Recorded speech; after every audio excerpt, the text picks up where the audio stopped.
Hey, thanks for joining me. So we're at the final issue of the second story arc of Battlebeast. For anybody who doesn't know, they do these issues in chunks. I want to say, I guess, 6-issue chunks, where they let Ryan Otley, the artist, get every issue done way ahead in advance. God, I can't speak.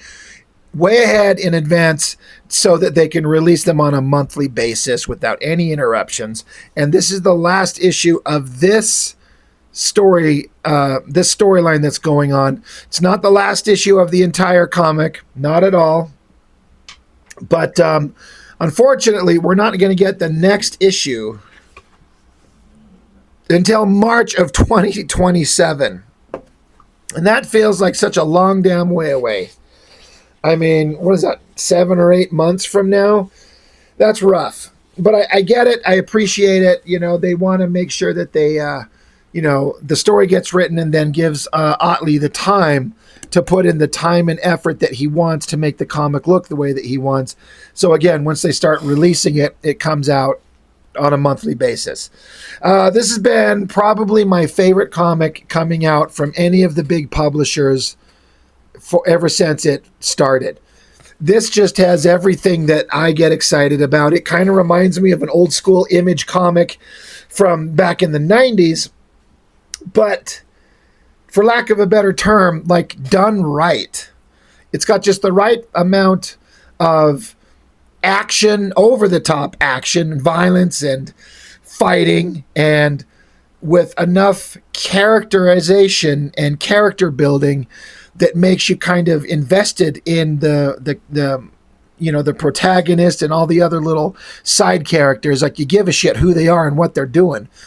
And there's humor, there's drama. It's all there, perfectly balanced in a way that just makes this like the book that I look forward to the most. And it's kind of a bummer we got to wait so long until the next run. But we've ended up, if you don't know what's going on, you need to go back and watch the previous videos. Or, well, first, I would say just go buy the comic and read it. That's the best possible thing to do.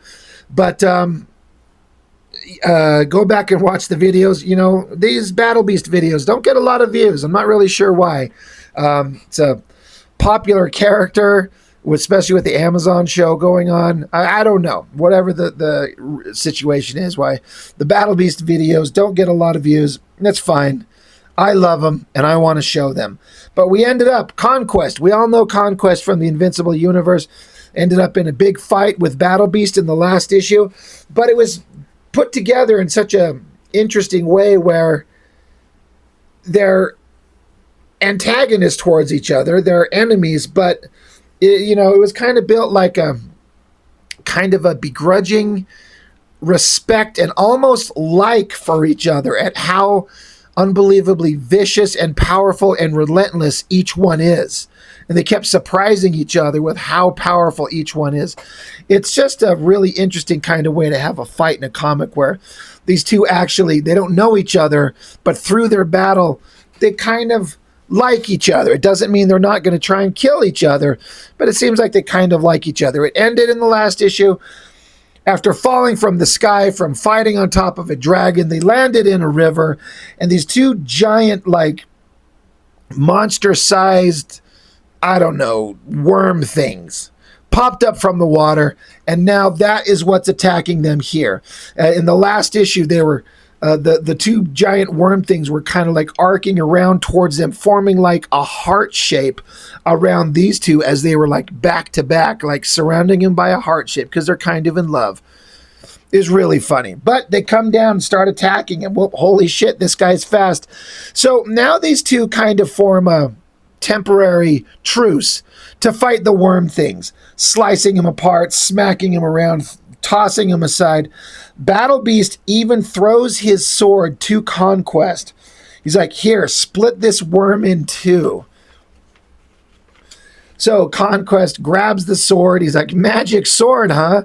Sounds like fun. And we've already established in the book that this weapon is made from a claw from this monster creature that Battlebeast has already defeated in the book, where it has like endless regenerative abilities. And so Battlebeast snapped the claw off and then ran into this weird witch lady who chiseled it down and formed it into a sword and put it, mounted it into a hilt. And so now the thing with the sword is if you snap the blade off, it still will reform an entirely new blade every time, at least so far. It's a really interesting kind of twist on a fighting weapon, and I think it's awesome. So Conquest snaps the blade off and sends pieces of it flying into the worm things, like just stabbing it multiple times. Boom, boom, boom, boom, boom. Knocking it down. So Conquest is sitting there floating in the air, holding the weapon. I love this shot. I especially love like the body language with the hand, being held out. And the sword is called Drascula. He's like, return Drascula to me at once. And Conquest just kind of looks at it and the sword kind of reforms. He's like, huh. He says, no, I think Drascula longs to see the stars. So he boots it into the sky, presumably into orbit. Now, I hope that's not where it stays, because this entire storyline is set in the past of the Invincible comic, especially as the Invincible comic comes to an end and the ultimate fate of a bunch of characters gets revealed. And Battlebeast did not carry this weapon. So I'm wondering if this is the last time we'll see it. And if it is, that's really unfortunate because it's really neat. Who's to say? I don't know. But goes flinging into the sky. Battlebeast is got a look of shock, like, I gave you that weapon to help defeat these monsters, and now you betray me? And of course, Conquest ain't I a stinker, and Battlebeast is fucking pissed.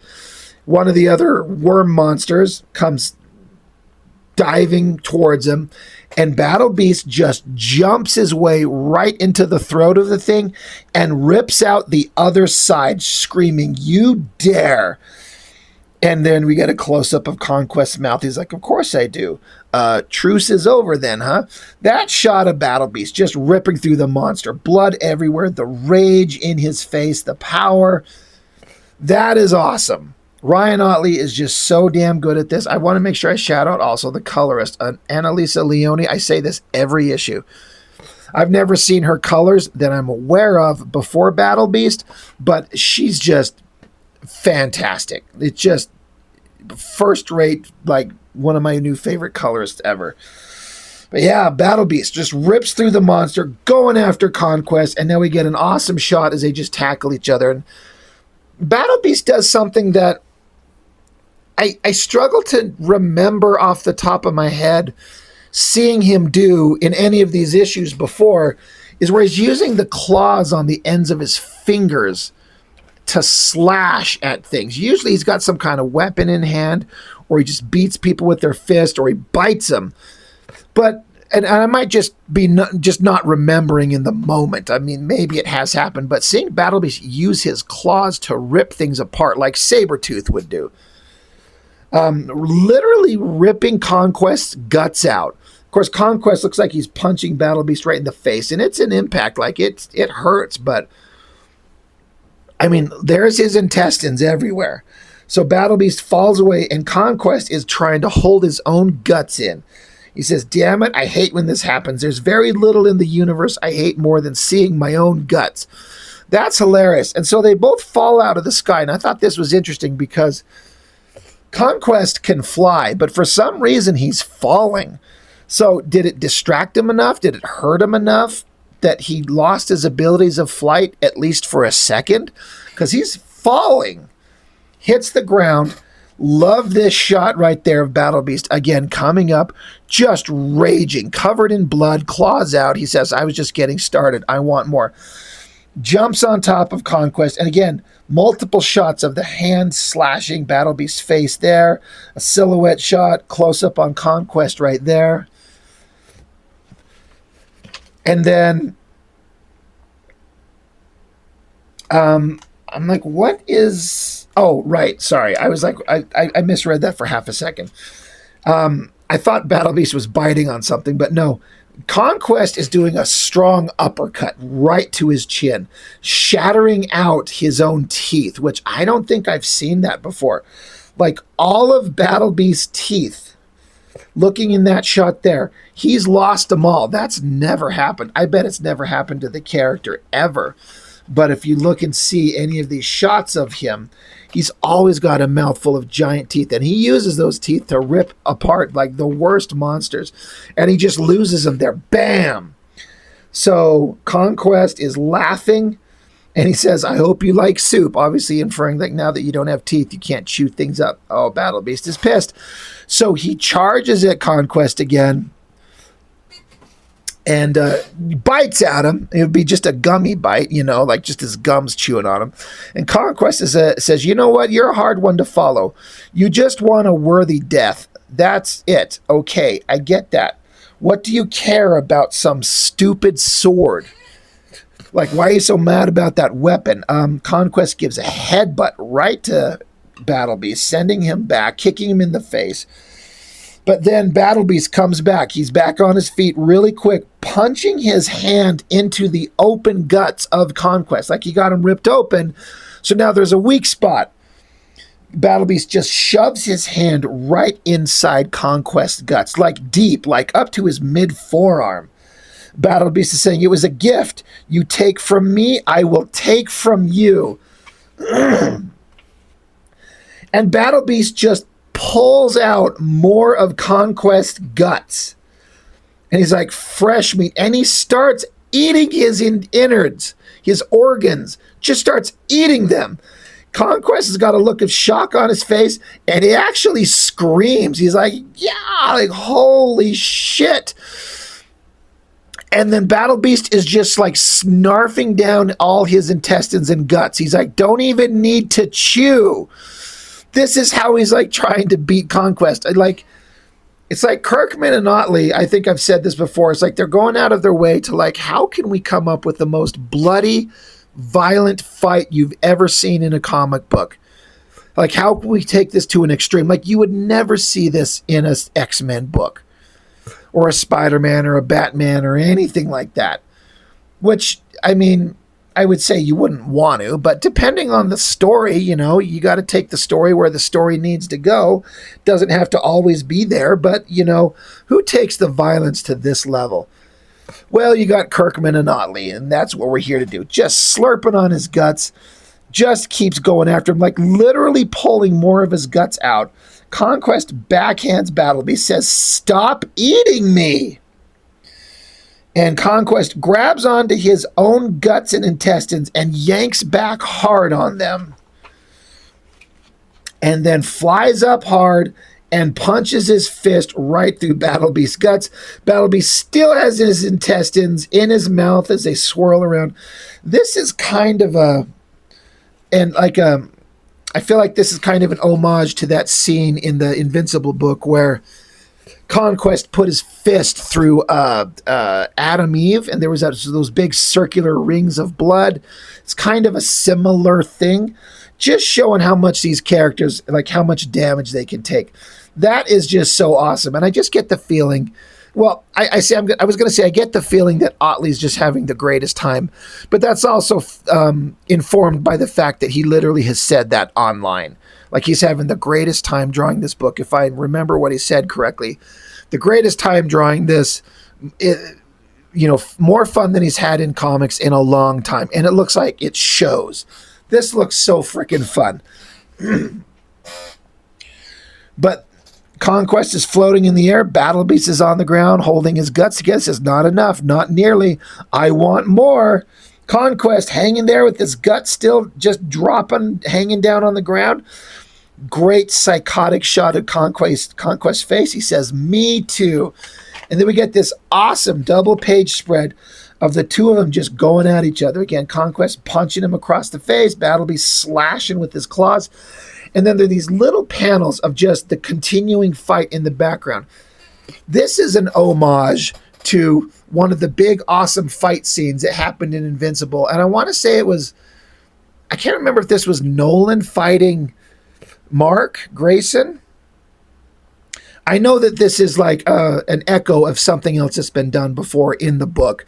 I'm pretty sure I've got that right. But just to see them going at each other with all the small panels as they just tearing each other apart, just to show the battle is just an endless, bloody kind of hardcore combat here. Intestines and blood and guts just flailing everywhere. Again, I feel like Otley's probably having just the greatest time. And how could you not? It looks so fun. And then this great kind of double page spread kind of end cap to the fight. Silhouette shot as they both drop to the ground. Both of them have their guts hanging out. They're both literally covered head to toe in each other's blood. Like there's not one part of them that is not covered in the guts and blood of the other and themselves. And they're both out of breath. Like seeing Conquest fought to a standstill like this.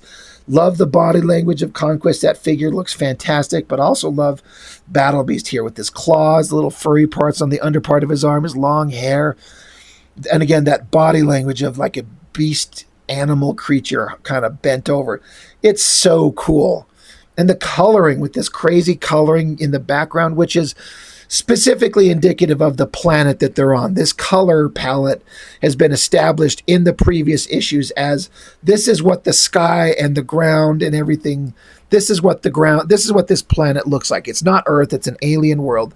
So it doesn't have like your normal kind of like blue skies and shit like that. But it looks so interesting. It's like familiar but alien at the same time. Fantastic stuff. And then they're just, like I said, they're just both out of breath. And Conquest is like, this is a hell of a fight. Like he's out of the breath and he's just like, holy crap. Battlebeast says, it will be a worthy death for one of us. And Conquest just kind of laughs. He's like, yeah, ready? And Battlebeast smiles. Conquest smiles and Battlebeast smiles. He's like, always. Like they're still going to go at it. And they literally just pass out on top of each other. Like they have no more to give, either one of them. And if you read the Invincible comics or watch the animated show, and you know how powerful these Viltrumites are, Conquest specifically, he's amongst the toughest. He's not the toughest, but he's up there like maybe second tier down. There's like literally maybe one person stronger than him. Y'all know who that is. But I love how like Battlebeast is able to fight him to a standstill and they pass out on top of each other. Again, just drenched in each other's blood. Slumped over on top of each other. God, you can almost think that they're lovers. They just banged the shit out of each other. And now they're going to have a little nap on each other, covered each other's fluids. Pull away, just back away on the shot, covered in blood, just everywhere, into just this really nice, almost serene and calm landscape shot with the sun setting in the distance and their bloody bodies just on the ground. Holy shit, what's going to happen next? Well, you know what? You're not going to find out for another 8 months. Back with the main, this is a character, I forget his name. Prince Salaka. Pretty sure I got that right. This is his home world. He befriended Battlebeast. It all happened in previous issues. But they're like, do we have a clue where your furry friend is his opponent are? And he's like, no. And I worry we never will. Interesting. And then here we got whoever's writing this. It's not Robert Kirkman, because it says, boom, now that that is how you wrap up a story arc. Joining me, as always, is the writer of this epic, Robert Kirkman. And I have to ask, is it ever a challenge or nauseating to come up with all this violence? So then Kirkman writes here, it can become quite daunting at times to make sure that a fight designed to go as long as this one, it's still not over, and keeps having a narrative churn that keeps it as interesting, as compelling as a story. And you want to have big, epic, memorable moments like Conquest biting Dracula, or them fighting on the underside of a dead dragon falling from the sky, or the cool intestine pull gag from this issue. And those are often hard to figure out. And again, this book needs a lot of them. But the ace up my sleeve is Ryan Ottley, and we've been working together for so long. That's really just a game between the two of us. I'm the pitcher, and he's the home run hitter at the bat. And I'm trying my damnedest to throw the ball in a way that that will hit his bat just right so that it flies to the moon. We're in a constant game of one-upmanship where I'm challenging him to draw something insane. He makes it even more insane and challenges me to top it. So just wait until you see what happens when we're in the next story arc. So again, it's a little disappointed just personally, and I think I said this at the end of the last story break, where it's like, I love this book so much, I don't want it to be done, and I don't want to have to wait till March, because this is the end of August right now. So we got September, October, November, December, January, February, March. So yeah, 7 months until we get to see where this picks up. Half a year. Like, I get it. I respect what they're doing. And when it's this good, you're never going to hear me complain too much. But man, my favorite comic from any of the big publishers, it's this one right here. I can't recommend it enough. So if you haven't been reading Battlebeast, what the hell's wrong with you? Go pick it up, go buy it, go support it. It's great stuff. I love it, obviously, clearly. So that's all I got for now. Thank you for joining me. Really, really appreciate it. See you next time.